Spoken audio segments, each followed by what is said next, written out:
Okay, this is part 2 of the disassembly of the bottom end of this 1965 BMW R60 motor.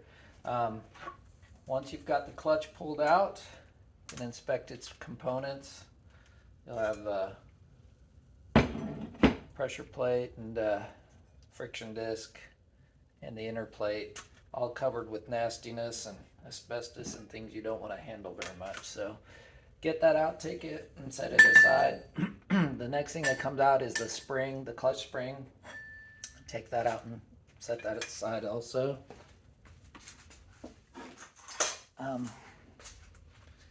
Next thing we're going to do is we're going to remove the flywheel nut, which holds the flywheel on. There's a washer behind it, and the flat washer should be bent up to secure the nut. This one has been taken off and put back on, and someone did not flatten one edge of that washer to secure it. So if your washer is bent up on one side to secure that nut, you'll have to flatten that before you can remove the nut. It's a 41 millimeter nut. I'm using a 41 millimeter impact socket. The face has been ground down to give me a tight, smooth fit onto the nut. I'm going to use that with an impact gun to try to break this loose. It's on there tight.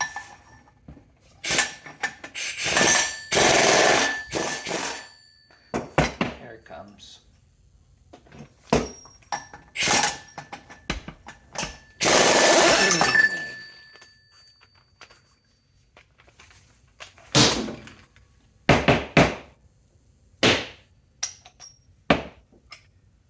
There's the nut and the washer. So someone's been in here before and they didn't secure that like they should have. In any case, once the nut is off, it's time to pull the flywheel off. It's a press fit onto the back of the crankshaft. I'll be using a tool that CycleWorks sells. Some call it the many-in-one tool. I'll be using the tool, presser, bolt, and there's a slug that goes inside of the tool for this application. 2 bolts are provided to thread this in. Actually, you're not going to want to take the bolt all the way out. Let's leave it in there loose, because that flywheel can want to pop off sometimes if it's under a lot of force. This will keep it from flying out. Once we've got this in, we're going to use the tool with the 2 bolts threaded into the flywheel.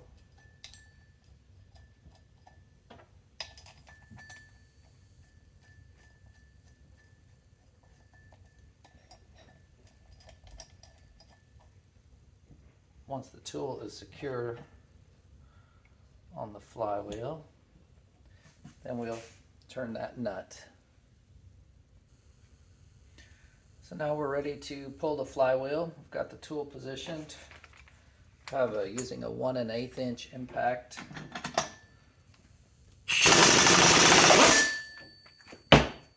And it pops loose.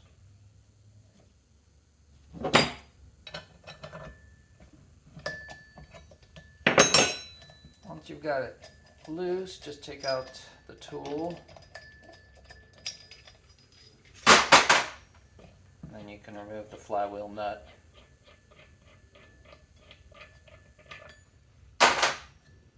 And the big old heavy flywheel.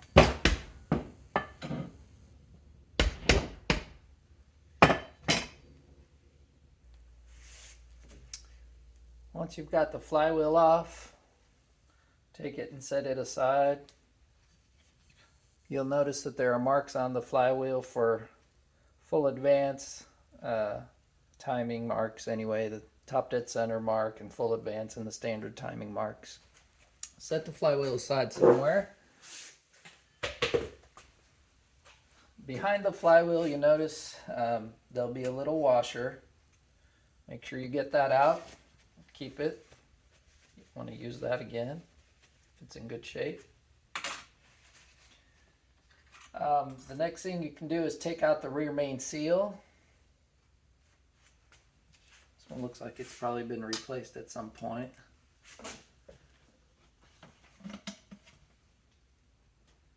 seal puller or a large screwdriver usually will get this out. There it goes. We'll be replacing this obviously.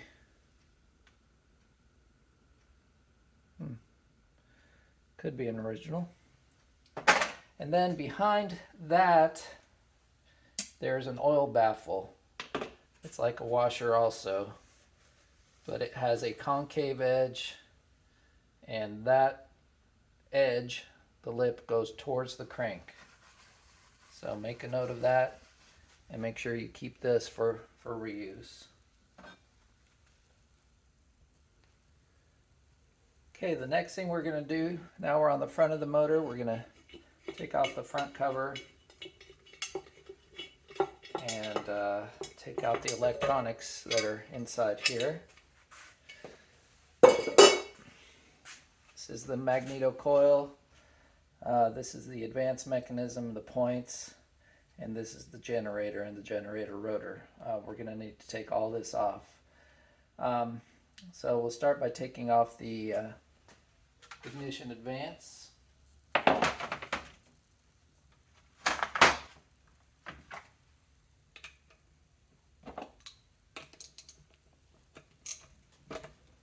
Just held on there with a 6mm Allen.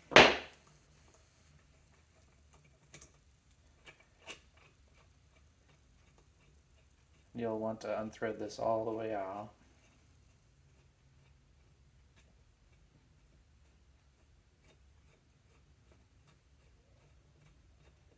Threads into the end of the camshaft, and also this part is threaded, so then it should slide off the end of there. Take good care of that and its bolt. Then we can remove this entire assembly. Two 10mm. It's held on by these two 10mm nuts.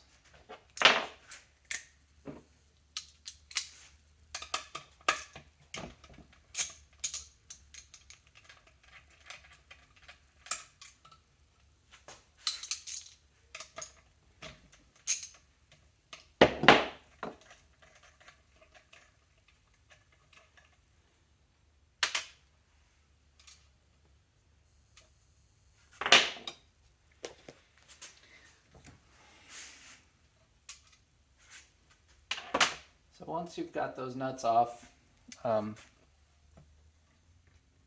should be able to wiggle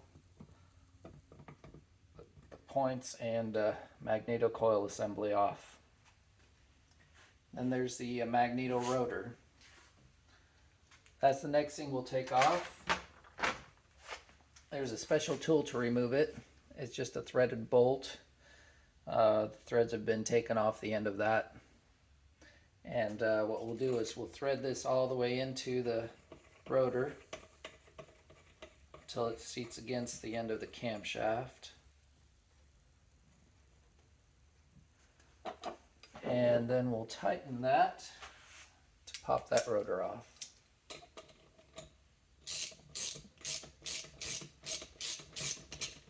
Sometimes they can be on there really tight.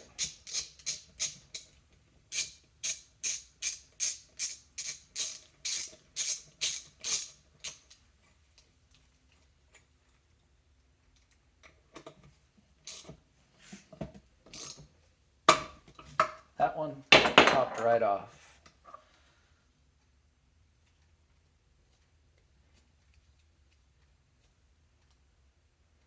Sometimes you have to tighten them down and give them a small smack with a hammer, just a light tap. Sometimes we'll break it loose. If they're really stuck on there, an impact gun can help break them loose. Once you get the magneto rotor off, set it aside. And next thing we'll take off is the generator. You'll want to take off It's held on by these two Allens here. Let's see, that's the right size there.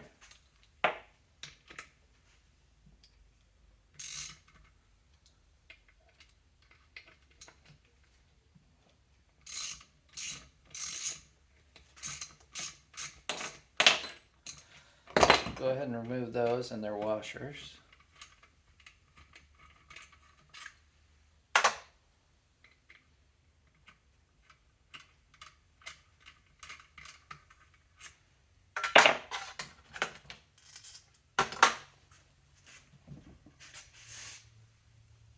And this assembly should come off. Sometimes just take a rubber mallet, give it a couple taps, and it will come off. There's your regulator and the generator. Set that aside. Next, we're going to take off the generator rotor. That's this piece here. First, take off the screw that's holding it here. It's also a 6mm Allen. This one's tough.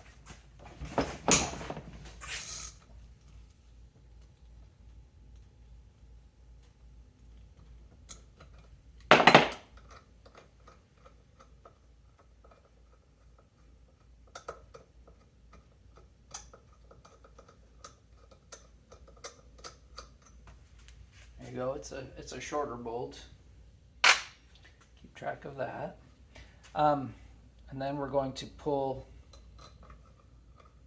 the generator rotor the same way using the tool.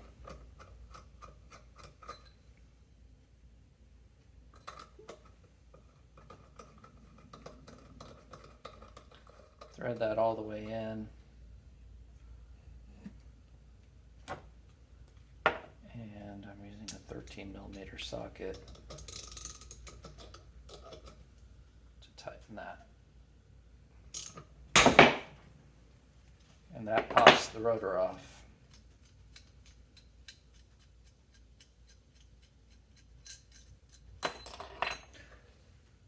Some people say to keep the rotor inside of the generator, and that's what I typically do. Keeps it magnetized. Okay, now that we've got all the electrics off the front of the motor, the next thing we're going to do is remove the timing cover here. To do that, I'm going to use a 5mm Allen to remove all of the Allen bolts that are around the edge here, including down here.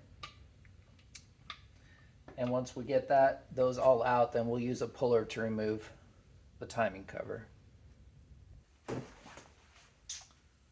So after we remove all 12 of the bolts that hold on the timing cover, you can pull the timing cover off.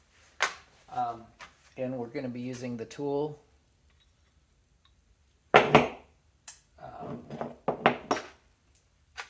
Before we put the tool on, there's a small bolt that we put into the end of the crankshaft here, into the nose of the crankshaft. We're going to be pressing against that, and we don't want to be pressing right against the crankshaft, so that just protects the nose of the crank. Then we put the tool on here. We use two M6 by 35mm bolts, and they're going to thread into the timing cover into these two holes here. So line those up. Let's see, which ones are they?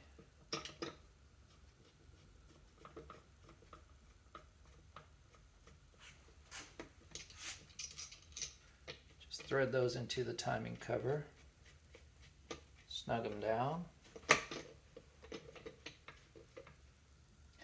And then as we tighten the pressure bolt here, it's going to press against the end of the crankshaft there. And break that, pull this cover off slowly. It's already starting to come off. Sometimes a couple of gentle taps will help it to come off more evenly.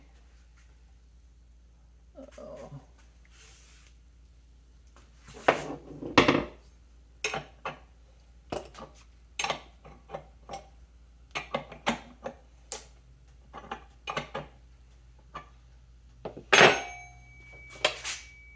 You can see that it's working off the bottom here, but the top is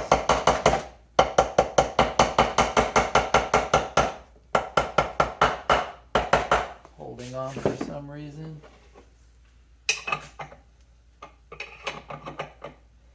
There it goes.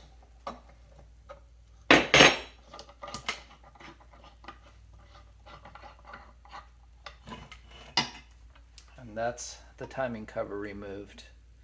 So that's still the original red factory gasket, so I like to see that. Perhaps no one's been into this part of the motor.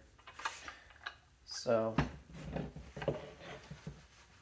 once the timing cover is off, I can remove the tool.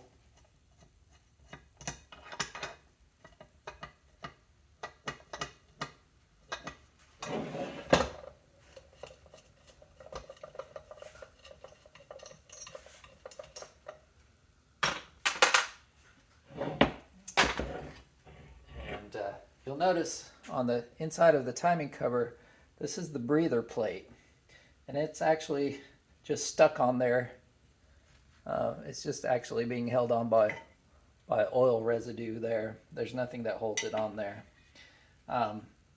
This is the breather timing plate that goes onto the end of the camshaft like this. There's a spring behind it here, you'll see, and then these fit into the holes of the timing gear of the cam gear here. So you'll want to make sure to take that wave washer off and keep it with the timing with the breather plate there. Then there's also a flat washer behind that. I believe if we can get that to come out.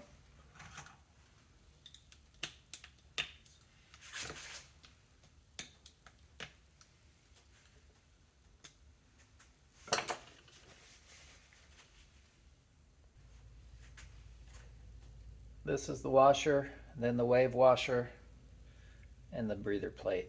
So some models will have a circlip on here to secure the plate. The later ones don't. So keep the components together and store them for later, and that's how you get the timing cover off. The next video we'll go ahead and pull the camshaft and the timing gear and the oil pump gears, and then the crankshaft itself.